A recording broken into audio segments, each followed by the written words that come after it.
بسم الله الرحمن الرحيم وبه نستعين وأصلي وأسلم على سيدنا محمد وعلى آله وصحبه أجمعين. أما بعد، أيها الأحباب الكرام، تحية طيبة مباركة لكم من قناة سلام الإعلامية المباركة، وأسأل الله سبحانه وتعالى أن يجمعنا دوما وإياكم على خير. هذا هو اللقاء الأسبوعي معكم، وأتشرف جدا أن أطل عليكم عبر برنامج مع اللغة العربية.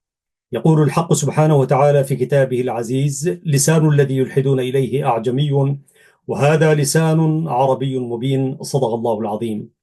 بهذه الآية المباركة نبدأ البرنامج ونختتم بها بحمده تعالى، وهذه هي الحلقة رقم 166 بعد حمد الله سبحانه وتعالى. أيها الأحباب الكرام، كما قلت في أكثر من برنامج، نحن كل من يدعم هذه اللغة العربية مرصدا إعلاميا، كتابا مؤلفا، رسالة علمية، وسيلة إعلامية تدفع وترفد هذه اللغة وتدفعها إلى الأمام، نحن نهتم بها كما نهتم بالشخصيات وكذلك المراكز التي تدعم هذه اللغة وتعمل على تطويرها وتقديم كل ما هو مفيد للمشاهد الكريم والقارئ كذلك. من بين المراصد الإعلامية الكبرى التي صمدت لفترة طويلة من الزمن، تقدم بانوراما وتقدم أن هذه اللغة هي اللغة العربية، هي لغة العصر ولغة التواصل ولغة مواكبة الاكتشافات وكل شيء. واحدة من الإصدارات العربية التي أحيي أولئك الرواد الذين سهروا ولا يزالوا حتى اليوم يطلعون بكل ما يمكن أن يدعم هذه اللغة العربية. واحدة من الإصدارات المعروفة للقارئ العربي الكريم هي مجلة العربي الكويتية.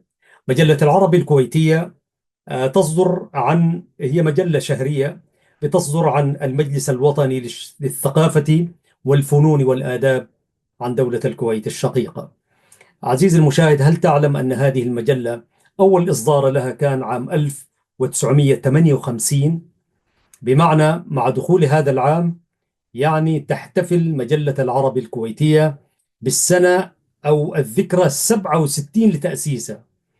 طبعا خلال أكثر من 6 عقود، قرابة 7 عقود، 67 سنة، ظهرت مراصد ومجلات وصحف وإذاعات حتى تلفزيونات وتوارت، لكن صمدت هذه المجلة بإصدارها الشهري الدوري حتى أيام أزمة الكويت.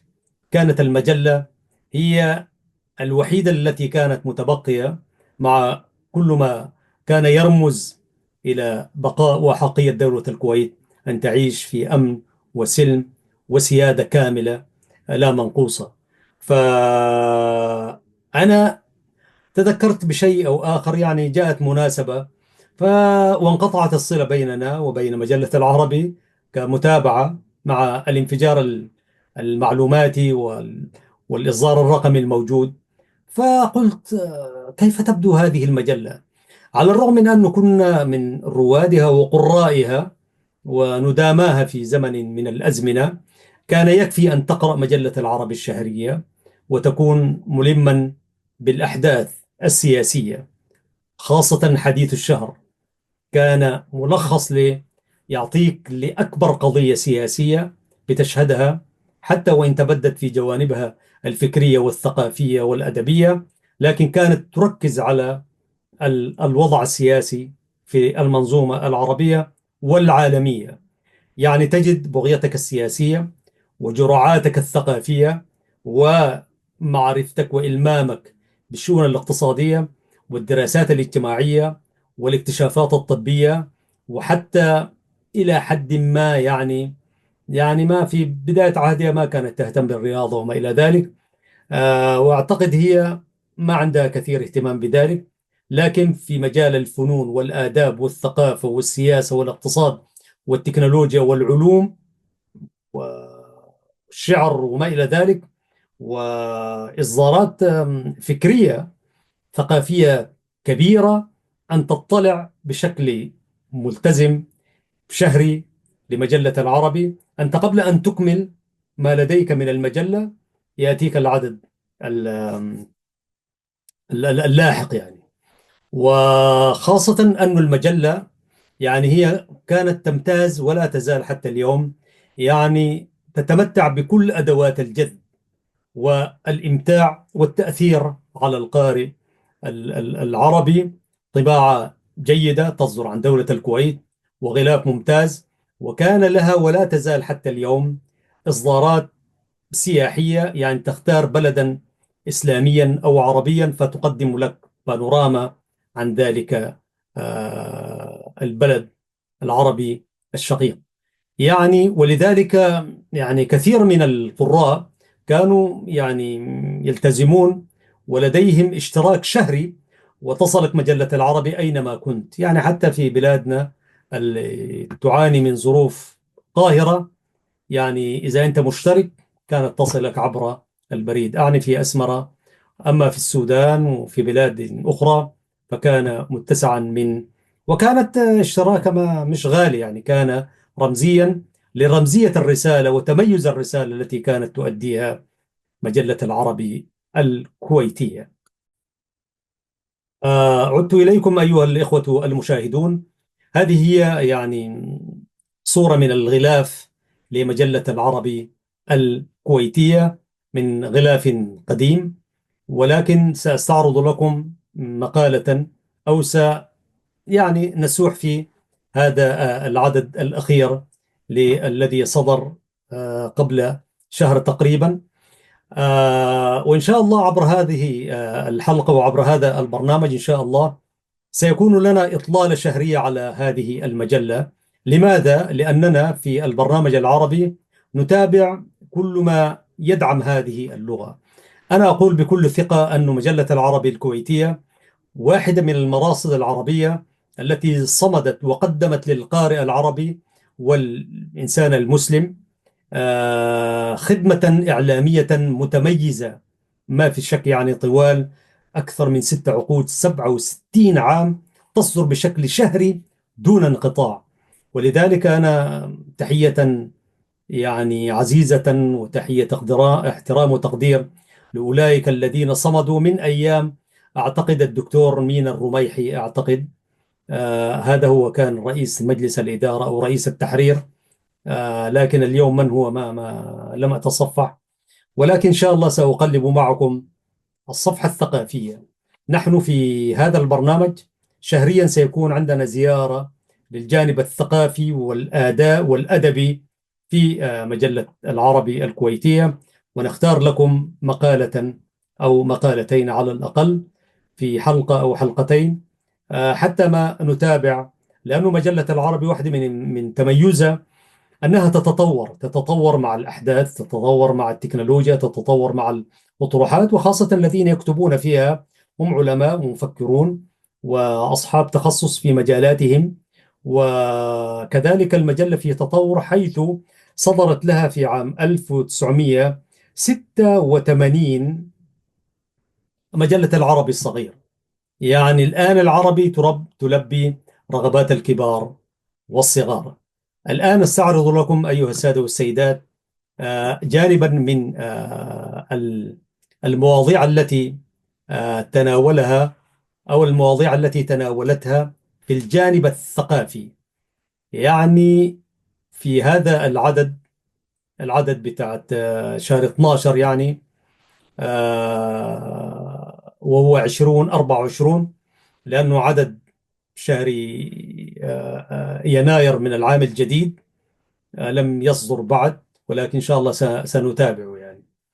ففي العدد الأخير في صفحة الثقافة، يعني في مواضيع كثيرة، منها على سبيل المثال الحصر التأليف الموسيقي في الثقافة العربية، الفنان التشكيلي عصمة الاعتماد على الخيال، أسلوب صعب لكنه الأبقى، فرانكفورت عاصمة الاقتصاد والثقافة، الثقافة الشعبية في العصر الرقمي، تجليات الواقع في مسرحية لمن القرار الأخير، التخلي عن الأدب قراءة فيما وراء الكلام، الأدب الإفريقي جدل المفهوم، جبران خليل جبران بين الشرق والغرب، روايات الخيال العلمي من الإهمال العربي إلى الاحتفاء عالميا، أثر النصوص قراءة في كتاب ثقافي، البيئة المطبعية للطفولة، المملكة العربية السعودية تثري الثقافة بمركز الملك عبد العزيز العالمي، 60 عاما في المرسم، احتفاء بمسيرة الفنان البحريني أصغر إسماعيل، الشاعر محمد إبراهيم أبو سنة، الشعر هو صوت الوجود ولغته، رقمنة الثقافة مستقبل يلوح بالأفق، الكوميديا بين الصناعة الجادة والتحديث الموازي، وتاجر البندقية ماركو بولو، دلال محمد المطيري. يعني انظر إلى هذا الكم وهذا المحتوى الدسم الذي هو في عدد واحد ولفترة طويلة كما قلت. يعني أنت قبل أن تكمل العدد يأتيك العدد الذي يليه، فهذا دليل على أن هذه المجلة صامدة ومتطورة ومتجددة في مواضيعها والقضايا التي تتناولها.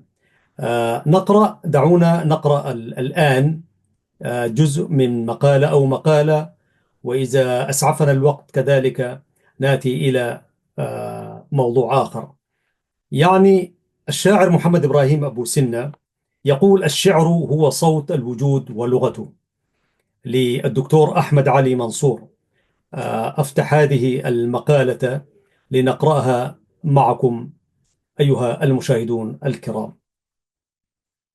يقول الدكتور أحمد علي منصور في إحدى الحوارات التلفزيونية حول آفاق الشعرية العربية المعاصرة: استوقفني تعبير الناقد الدكتور صلاح فضل في وصف الشاعر المصري الكبير محمد إبراهيم أبو سنة بأنه شاعر معتق. وإذا كنا بوسعنا أن نكتشف حقيقة هذا التعبير عن التجربة الشعرية العميقة لهذا الشاعر المتفرد، فإننا نجد أنفسنا أمام ديوان شعري متدفق عارم، يحمل بالكلمة والإيقاع الشعري الخلاب بذور الرؤى الإنسانية الخلاقة التي يقبض عليها الشاعر من مفردات وحقائق للوجود. لكننا حين نستمتع ونستمع إلى حديث الشاعر نفسه عن تلك التجربة نستطيع الغوص في أعماق هذا العالم الشعري الرحيب الفسيح لنمسك من أقرب سبيل إلى أسرار عالمه الشعري والإنساني المفعم بالرؤى المعتقة الملهمة وبالثقافة العارمة التي تقف من وراء هذه الرؤى الشعرية الخلاقة. ولا تزالوا لا زلتم مشاهدين الكرام مع قناة سلام الإعلامية المباركة، حيث يقول: وفي هذا الحوار فتح الشاعر قلبه ومداركه للكشف عن هذا العالم الكوني المحفوف بالمخاطر والأسفار والأسرار، كما يكشف عن دور الشعر والشاعر وعن دور اللغة في خلق عوالم متجددة تحتفي بالإنسان وتضمن له الحياة والبقاء والانتصار الأبدي، كما يقول في ختام الحوار. وبالرغم من تمزق الشاعر بين الطوباوية الحالمة وبين التحولات التاريخية الخطيرة التي تعتري مسيرة الإنسان في أتون الصراع، فإن محمد إبراهيم أبو سنة يتمسك بالحقيقة الإشراقية المتفائلة بالأمل الوثاب للإنسان، مقدما حقيقة جوهرية من حقائق الوجود الإنساني، وهي أن إرادة البقاء والثبات والانتصار تظل هي الأقوى في صراعات الإنسان بين تحولات الوجود وتفجرات التاريخ، على أنه يرى أن ذلك مرهون بقدرة الشاعر باللغة على الارتقاء بالواقع وصنع عوالم وأمة أجمل مما هي عليه الآن. فالشاعر هو ما يملك وحده على تحقيق التجدد الأبدي للإنسان ضد الموت والقهر والانسحاب. أنا أقول فالشاعر هو من يملك، لأنه يتحدث عن شاعر عاقل، وما هي لغير العاقل؟ يعني ما أراه عبر قناعتي ما يحتاج إلى التصويب سأصحح بتصرف. يعني هذه إشارة عابرة. يقول في مقالتي: ليبقى الشعر حيا للأبد بحياة الإنسان ولا يموت إلا بموته. فإلى هذا الحوار المعتق مع الشاعر، أي شاعر العربية الكبير محمد إبراهيم أبو سنة. حقيقة هو حتى بموت الشاعر، الشعر لا يموت. يعني الآن نحن نقرأ معلقات العرب في الزمن الجاهلي وما بعد ذلك مع الفتح الإسلامي وشعراء العصور كلها، الأمويون والعباسيون وغير ذلك، حتى شعراء العصر، حتى الذين انتقلوا. يعني فالشعر لا يموت. يقول الكاتب: لنبدأ الحديث عن لغتك الشعرية. هو يستعرض المقابلة التي أجريت معه. لنبدأ الحديث عن لغتك الشعرية المفعمة بمفردات الطبيعة، فهل هو تأثير بيئة النشأة، أم هي فطرة الشعر، أم يتعلق الأمر بفلسفة خاصة تلقي بالشاعر في أحضان الطبيعة؟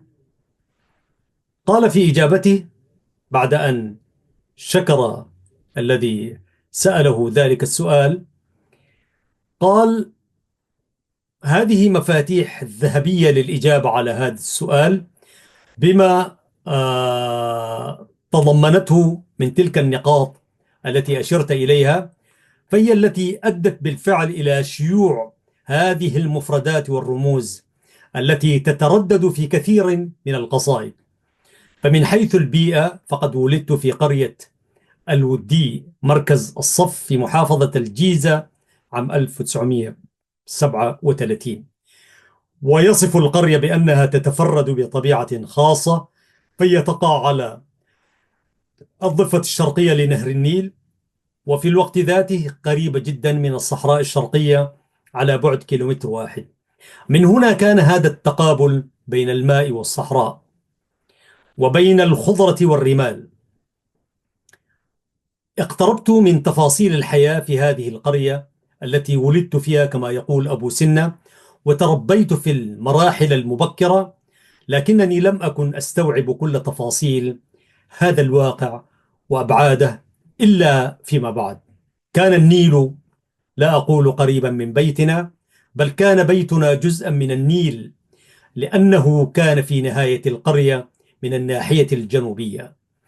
وكان خلف هذا المنزل مساحة واسعة من الأرض الفضاء والمنخفضة إلى حد ما، فكان النيل يغمر هذه المساحة عند الفيضان، خاصة قبل بناء السد العالي.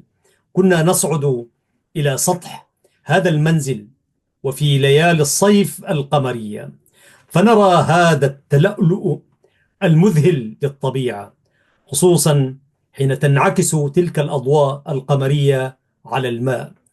وكذلك كانت الأسماك التي تأتي مخمورة في نهر النيل، ربما لأنها كانت تتغذى على بعض النباتات التي كانت تجعلها غير قادرة للاستمرار في الحياة.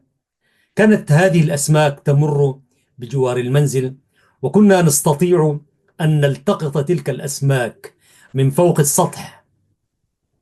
ولك أن تتصور خيال الأطفال في تلك البيئة وهذا البعد الخاص بالماء.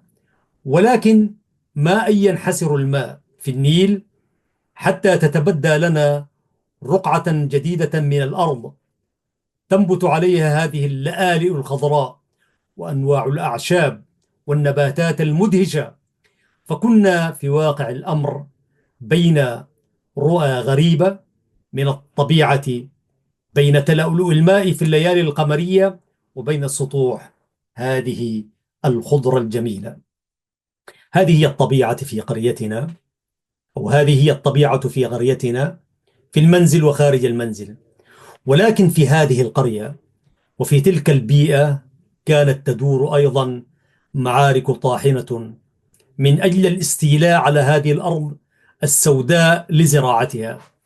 وكان الفوز للأقوياء والأغنياء، وكان الصراع بين هؤلاء وأولئك. وعلى البعد من هذه الأرض الزراعية تقف الصحراء الشرقية بامتداداتها الرملي إلى البحر الأحمر، وعلى بعد 60 كيلومترا من القاهرة. وأنا أتحدث وأمامي صورا كثيرة جدا لهذا الواقع، وخاصة الصراع بين الفقراء والأغنياء والملاك والفلاحين في هذه الصحراء الممتدة وتلك البيئة الريفية المفعمة بالحياة. ومن حسن حظي أن والدي كما يقول أبو سنة، محمد إبراهيم أبو سنة، كان شيخا للبلد، فكان الكثيرون من أهل القرية يأتون إلى منزلنا ويضعون بعض مشاكلهم، ومن بينها صور دامية للواقع الإنساني في هذه القرية. وكان والدي لا يملك نفوذا، لكنه يمتلك سماحة دينية خاصة تجعله قريبا ومحبوبا من أبناء القرية. كان والدي يجيد الإنصات إليهم، حتى أن القادمين من ذوي المصالح والمشاكل والآلام كانوا يستريحون بالجلوس معه. وأنا كنت أمام هذه الثلاثية، الماء والصحراء والعلاقات الإنسانية المعقدة، ولكنني في العاشرة تركت كل هذا إلى القاهرة لأحفظ القرآن الكريم في مدرسة شويكار قادم المجاورة لسيدنا الحسين رضي الله عنه في حي الجمالية، حيث معهد القاهرة الديني الابتدائي. وبعد أن أنهيت دراستي بهذه المدرسة التحقت بمعهد القاهرة الديني الأزهري، وهنا بدأت رحلة أخرى مختلفة في عالم المدينة التي تركت تأثيرات عميقة في نفسي وفي شعري، كما يقول الأستاذ محمد إبراهيم أبو سنة. أيها السادة والسيدات، لا زلتم مع برنامج مع اللغة العربية من قناة سلام الإعلامية المباركة. عزيزي المشاهد، ويواصل الدكتور محمد إبراهيم أبو سنة وهو يتحدث عن بداياته الجديدة وحكاياتها، وكيف وصفها بأنها كانت عالمه الجديد. يقول: المدينة لها وجه آخر غير هذا الوجه الذي قدمته للقرية، وسأتحدث عن جزئية معينة عن الوجه المدهش أو المخيف للمدينة. وأنا في هذه السن المبكرة كنت صغيرا، ولكنني كنت أحمل في أعماقي بذرة الشغف بالمعرفة، معرفة ريفي يريد أن يكسر الجدار الذي تقيمه المدينة بينها وبين وجداني. يقول: كنت أتجول في منطقة الحسين وأقرأ اللافتات، ثم تقودني قدماي إلى وسط المدينة، خاصة منطقة العتبة الخضراء. وذات يوم إذا برجل غاضب تبدو عليه إمارات التوحش والشر، ربما كان ضمن عصابة تقوم بخطف الأطفال. قبض هذا الرجل على يدي بقوة وأراد أن يسلمني إلى بعض أفراد تلك العصابة، وباغتني الأمر، فلم أكن أتصور أن يحدث هذا، لكنني مع الدهشة استطعت التماسك، فتظاهرت بالاستسلام، ثم سللت يدي فجأة من قبضة الرجل وانصرفت أجري من العتبة إلى الجامع الأزهر، حيث هناك عدد من أبناء القرية والطلاب. تلك هي اللمحة الأولى الغاضبة من المدينة، والتي تضعك أمام فروق جوهرية بين بيئتي الأولى في القرية وحياة المدينة.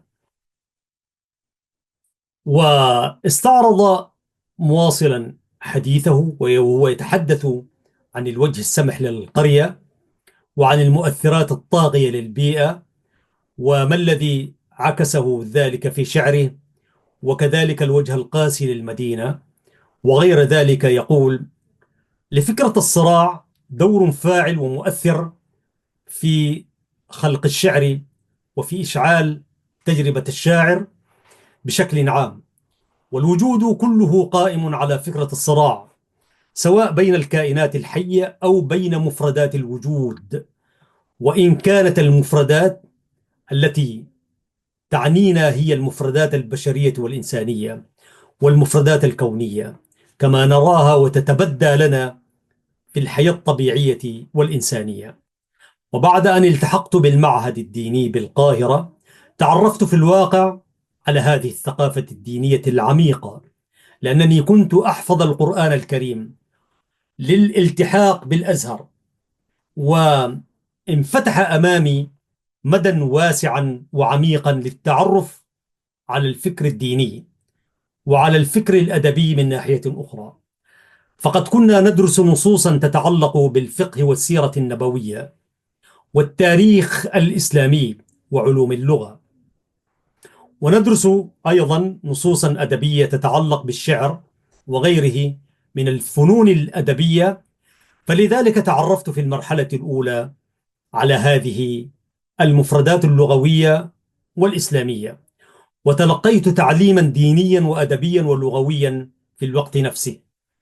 وما جعل هذا المزيج من اللغة والنصوص الأدبية والدينية يتفاعل داخل وجداني هو وجود هذه الأحداث الكبرى التي عرفتها في وقت مبكر، خاصة الحدث الأكبر المتمثل عندي في ثورة 1952، أي ثورة الجماعة، ناس عبد الناصر والجماعة، والتي فاجأت الواقع. ومن هذه الثورة وحولها وبإلهامها تفجرت عندي كم هائل من الوهج الأدبي والفن الغنائي إلى جانب حالة من الفكر الإنساني. وكانت هناك قصائد يتغنى بها المطربون والمطربات في تلك الفترة، مما ألهمني التأثر بها، خاصة وأنني في غمرة المظاهرات التي كنا نشارك فيها كطلاب في تلك المرحلة للتهليل والترحيب بالثورة. خلال هذه المظاهرات كنا نطرح كثيرا من الشعارات والأهازيج، واكتشفت في هذه المرحلة بذرة الشعر في أعماقي. وفي الحقيقة فإن الشعر رائع بكل المقاييس، فهو لغة الروح ولغة القلب ولغة العين البصيرة والوعي الناضج. الشعر هو صوت الوجود وأغنيته. طبعا هذا هو العنوان الذي كتب به المقال. وماذا عن مراحل مسيرته الشعرية بشكل عام؟ وماذا عن المؤثرات التي أسهمت في تكوين شخصيته الشعرية؟ قال محمد إبراهيم أبو سنة: منذ مرحلة الصبا وحتى البدايات الأولى تأثرت جدا بالقصائد التي كانت تلقى علينا في الأزهر الشريف، وتأثرت بصفة خاصة بالشعراء العذريين من أمثال مجنون ليلى وجميل ابن معمر وكثير عبد الرحمن. كما تأثرت بشاعر له صيغة خاصة ولغة خاصة به جعلته قريبا من لغة عصرنا، فتأثرت به كثيرا في المرحلة الأولى. ومع تقدمي في الدراسة والعمر اكتشفت أشياء جديدة، وتعرفت على بعض المنتديات والروابط الأدبية مثل رابطة الأدب الحديث، وعرفت كثيرا من الأسماء التي تتردد في الساحة الثقافية من كبار الشعراء والنقاد والمفكرين. وعن طريقهم أيضا عرفت عددا كبيرا من أسماء الشعراء الأجانب بعد أن خبرت الشعر العربي القديم، وقرأت لكبار شعراء العربية كالمتنبي وأبي تمام والبحتري، وأبي فراس الحمداني، والشريف الرضي، وأبي نواس، وغيرهم من شعراء العصرين الأموي والعباسي. ومن شعراء العصر الحديث توقفت عند أمير الشعراء أحمد شوقي، وشاعر النيل حافظ إبراهيم. ثم شعراء المدرسة الرومانسية مثل إبراهيم ناجي، وعلي محمود طه صاحب الجندول، وخاصة الشاعر محمود حسن إسماعيل، بما له من خصوصية جعلت له مكانة متفردة في الشعرية الحديثة. ولا زلتم أيها الأحباب الكرام مع حلقة في برنامج مع اللغة العربية من قناة سلام الإعلامية المباركة، ونتحدث عن الشاعر محمد إبراهيم أبو سن الشاعر المصري من خلال الحديث الذي أجري معه في مجلة العربي الكويتية. وتحدث بعد ذلك عن التأثير العميق الذي أحدثه فيه كشاعر. قال: ومع اتساع مداركي مع الوقت لم أهتم فقط بالأحداث التي تجري في مصر، بل ما يجري في العالم كله. تأثرت بهذا وذاك، وعرفت شعراء أوروبيين أثروا في وجداني تأثيرا عميقا، ومنهم شعراء المدرسة الرومانسية الإنجليزية مثل اللورد بايرون وتشيلي كيتس. وتعرفت أيضا على المدرسة الواقعية في الشعر الفرنسي مثل أراغون وبول إلوا، والشعراء الأسبان مثل بابلو نورو ولوركا. كما قرأت أعمال الشاعر الإنجليزي شكسبير، وعن الأدب الفرنسي قرأت راسيل. وتأثرت بالمسرحيات العالمية، حيث كنت أستمع لبعضها في إذاعة البرنامج الثاني في ذلك الوقت. الحقيقة أن قراءتي الواسعة في الخمسينيات والستينيات هي التي أنضجت النموذج الشعري الذي تبدى في دواويني المختلفة. وأضاف يقول: وأستطيع أن أقول إن الميلاد الحقيقي لوجود الشعري كان بصدور ديوان الأول قلبي وغازلة الثوب الأزرق عام 1965. ومن حسن الحظ أنني وجدت بيئة ثقافية مشجعة يمثلها عدد كبير من الرموز الفكرية والأدبية والنقدية. ولا أنسى أساتذتي الكبار أمثال الدكتور لويس عوض والدكتور عبد القادر القط. كما لا أنسى بصفة خاصة ذلك الشاب الناضج في ذلك الوقت، والذي كان موهوبا في محبة الناس وتشجيعهم وتوجيههم برغم سنه القريبة من سننا، وهو رجاء النقاش.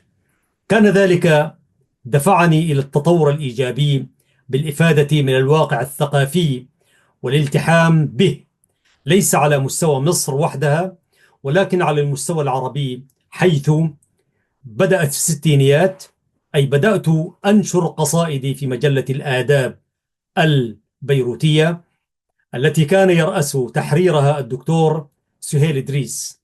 هذه المجلة لعبت دورا رائدا في تعريفنا بالثقافة الحديثة ونقل صورة من واقعنا الثقافي وشعرنا الحديث إلى الوسط الأدبي في مصر والعالم العربي. ولك أن تتصور مدى البهجة التي شعرت بها عندما نشرت قصيدتي الأولى في ملحق جريدة الأهرام، والذي كان يشرف عليها الدكتور لويس عوض ويساعده الشاعر الكبير صلاح عبد الصبور في 31 من يناير من عام 1964. في ذلك الوقت كنت أنشر في العديد من المجلات الرائدة مثل مجلة الشعر ومجلة المجلة في مصر ومجلة الآداب والأديب في بيروت وغيرها. وتتابعت الدواوين والقصائد والمشاركات، ولا أشك في أن الامتزاج بالحركة الأدبية كان له تأثير كبير، كما استفدت كثيرا من معرفة الرموز في هذه المرحلة، خاصة شعراء الستينيات، خاصة أحمد عبد المعطي حجازي وأمل دنقل ومحمد عفيفي مطر وملك عبد العزيز من مصر، وشعراء العراق بدر شاكر السياب ونازك الملائكة وعبد الوهاب البياتي. وهنا أوجه تحية خاصة لمن أعتبرها أستاذتي الأولى والتي وجهتني لكتابة قصيدة التفعيلة، وهي الشاعرة العربية الرائدة نازك الملائكة. تحدث بعد ذلك عن قضايا الواقع وكيف كان يتناولها الأستاذ الشاعر محمد إبراهيم أبو سنة. يقول: بعد أن اتسعت مداركي مع كل تلك المراحل والتجارب، ومع تقدم الأيام والاختلاط والامتزاج بالواقع الثقافي ليس فقط في مصر بل في العالم العربي كله، فقد تعزز ذلك أيضا بمتابعة المستمرة لقضايا الواقع والمجتمع هنا وهناك. ساعد على ذلك أنني عملت في بداية حياتي محررا سياسيا في الهيئة العامة للاستعلامات بوزارة الإعلام بعد أن التحق بالإذاعة، وكان ذلك العمل في الهيئة العامة للاستعلامات فرصة لكي أنظر للخريطة السياسية في العالم أجمع.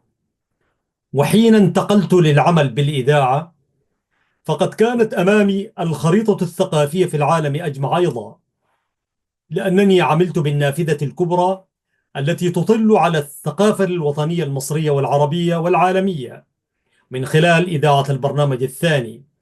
وبالتأكيد كنت ألتقي أثناء عملي في الإذاعة برموز الحركة الأدبية بشكل عام، وعرفت الكتاب والشعراء الكبار في ذلك الوقت من الأدباء والنقاد والمفكرين والفلاسفة والمترجمين أيضا. كل هذا قد صب في وجداني وتفاعل مع تجربة الشعرية والأدبية على امتداد العمر. وتحدث بعد ذلك عن الأنموذج الشعري فترة الستينيات والسبعينيات، وكذلك أقرب الفلاسفة قربا إلى عقليته ووجدانه. نقول ذلك أي قراءة بعد استراحة قصيرة. أعزائي المشاهدين، فكونوا معنا، وهذه قناة سلام الإعلامية المباركة.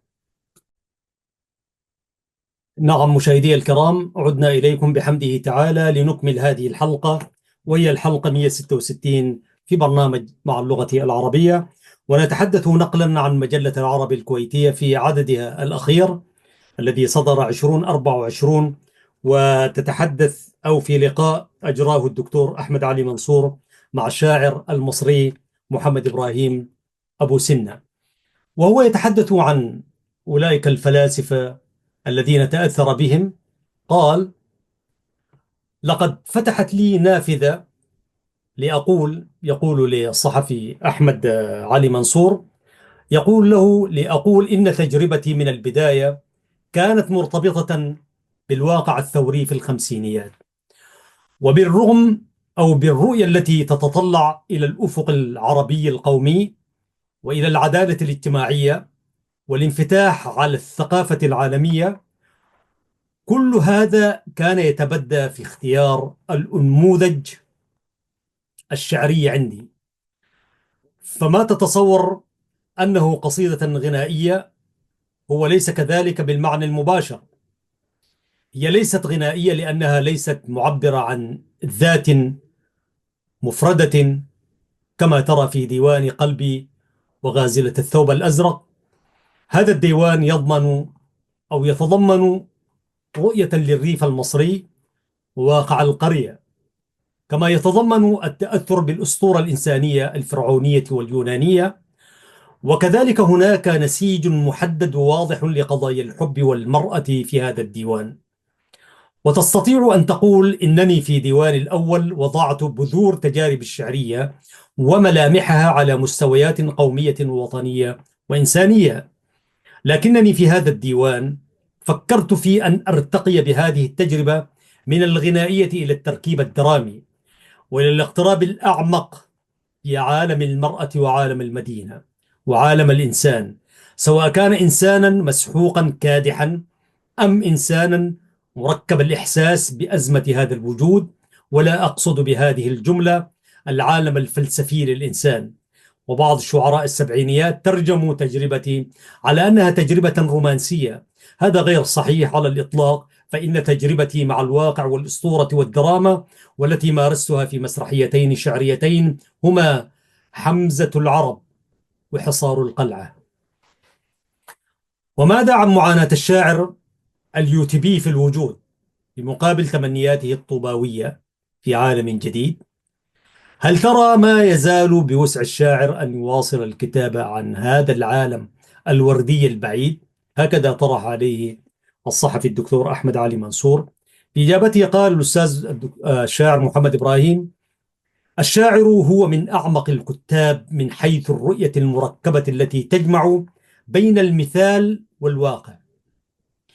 فهذه الرؤية الشاعرة هي رؤية متسعة للتعبير عن الوجود في كل مرحلة من المراحل الوجودية. الشاعر هو رسول الجمال، وهو يمتطي مركبة الخيال في عالم واسع مركب وفي نفس الوقت لا نهائي. وما أريد أن أقوله إن خصوصية التجربة الإنسانية تتجسد بكل عرضها في الشعر. والشاعر يبدأ من الواقع، لكنه لا ينتهي بالحلم، وإنما يتجدد دائما للرؤية، أي لرؤية واقع آخر. وطبعا ما دام الشعر يعبر باللغة، فهو يستطيع في كل وقت أن يعبر عن تجربة إنسانية ويتطلع إلى رؤية جمالية ومثالية بشكل دائم. ولا يستطيع الشاعر أن يفارق هذه الرؤية إلا إذا فارقه الشعر. فما دام الشعر حيا في وجدان الشاعر، تظل لديه القدرة على ابتكار أشكال جديدة لعوالم جديدة، وقدرة الشاعر على ابتكار وصنع عوالم جديدة هي قدرة لا نهائية. حقيقة أنا أتوقف إن يعني لأول مرة أقرأ إنه قد يموت الشعر والشاعر موجود. يعني يقول: فما دام الشعر حيا في وجدان الشاعر، يعني قال: ولا يستطيع الشاعر أن يفارق هذه الرؤية إلا إذا فارقه الشعر. يعني في الشعراء يمكن أن يفارقهم الشعر، يظل أحياء هم بالشعر. أنا عندي رؤية مختلفة في هذه المسألة، لكننا نستعرض مقابلة لشاعر كبير. ثم ماذا عن الالتزام في الشعر؟ سأله: أيهما أقرب للشاعر، أن يكون صوتا للوجود أم صوتا للمجتمع؟ وإلى أي مدى ينبغي على الشاعر أن يكون صدى للتحولات، أي لتحولات المجتمع في التاريخ؟ قال في هذه الإجابة: فكرة الالتزام في الشعر فكرة تلقائية في تعبير الشاعر باللغة، لأن اللغة هي الوعاء الذي يحتوي تجربة الإنسان في كل زمان ومكان. وبقدر في التعمق، أي بقدرة تعمق الشاعر في اللغة وباللغة وإحاطته بجوانبها المختلفة، خاصة الجوانب الجمالية، فإن الشاعر قادر دائما على التعبير عن عوالم متحولة أو متحولة. والشعر كلما انفتح على عصره بكل معطياته وتجاربه وجمالياته، كان قادرا، أي ذلك الشعر في نفس الوقت قادرا على التعبير عن هذا العصر. وليس كل شاعر بقادر على أن يمتلك الرؤية واللغة التي تعبر عن مفردات لهذا العصر وتحولاته وامتداده، لأن العصر متفجر بالجديد دائما وبالمدهش والمفاجئ، ونحن أمام عصر جديد لم يسبق في التاريخ. ولكن كيف يمتلك الشعر هذا العالم الجديد؟ إنما من خلال شيء واحد، هو قدرته على امتلاك اللغة. قدرته على امتلاك اللغة. عنوان فرعي: الشعر لا يموت. أنا تساءلت هناك وكأنهم يجيبون، بعيدا عن مقولات تراجع فن الشعر في زمن الرواية، كيف ترى مستقبل الشعر؟ وكيف يستعيد حضوره أي الشعر لدى الجماهير بعد تراجعه على كافة المستويات؟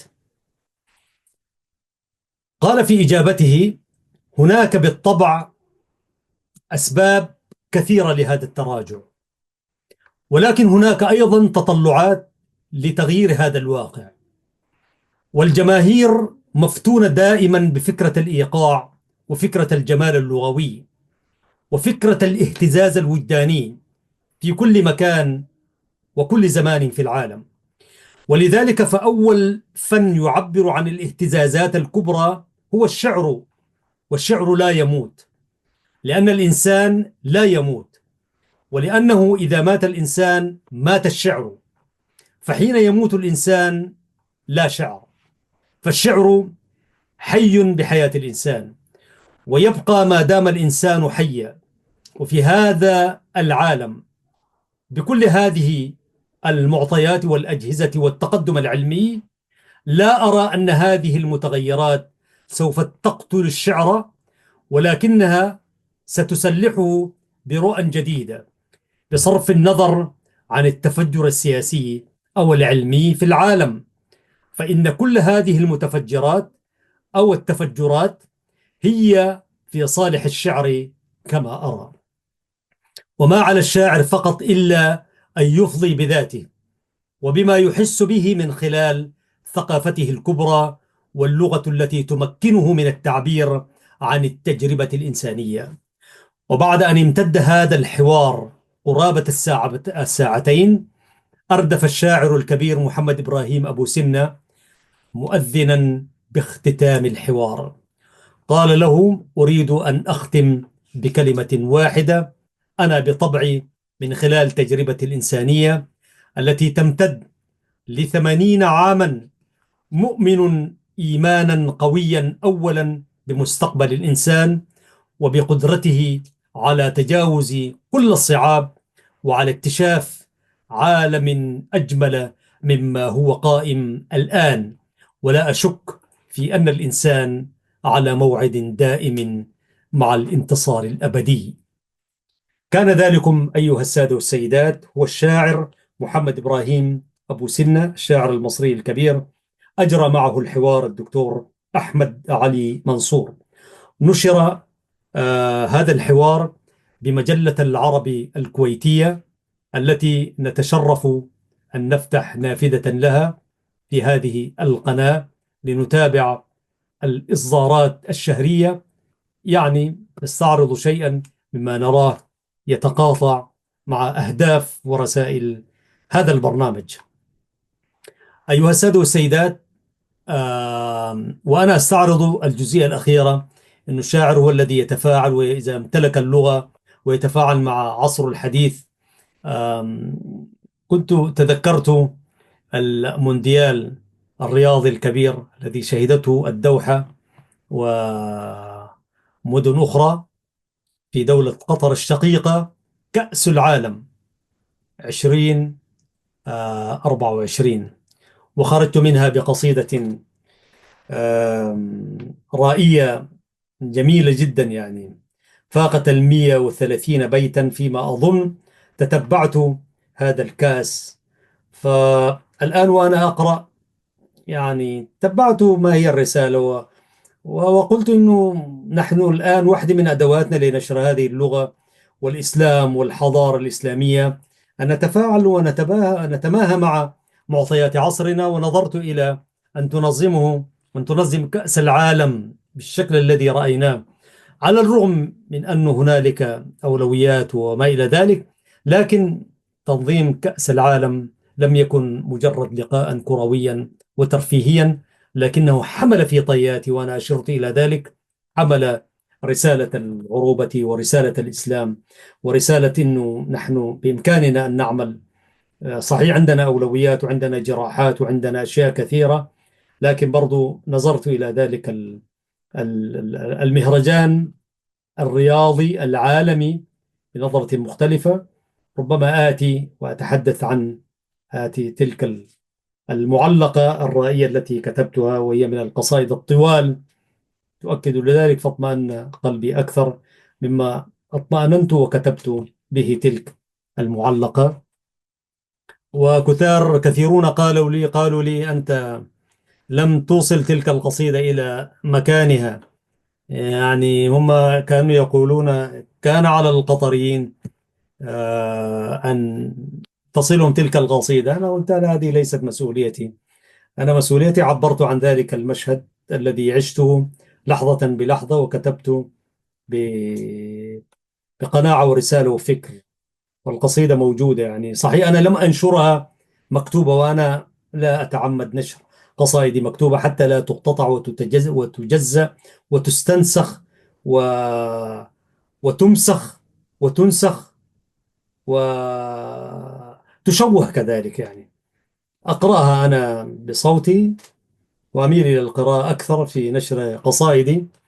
ولكن إن شاء الله ستكون هي ضمن طباعة الديوان القادم بحوله تعالى، مع كثير من القصائد الطوال والقصار.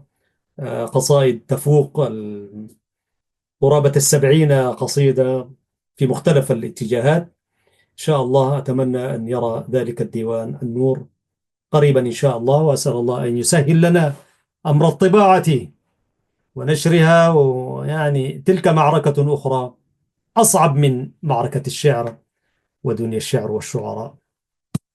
أيها السادة والسيدات، سأتوقف هنا الآن، لأعتقد أننا إن لم نكن تجاوزنا الزمن فاقتربنا منه.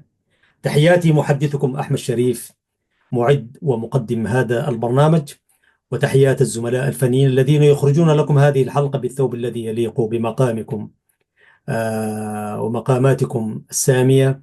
يقول الحق سبحانه وتعالى في كتابه العزيز: لسان الذي يلحدون إليه أعجمي، وهذا لسان عربي مبين، صدق الله العظيم. ويقول الشاعر العربي: أي الحي حي من حياة لسانه، فإذا أبيد من اللسان أبيد.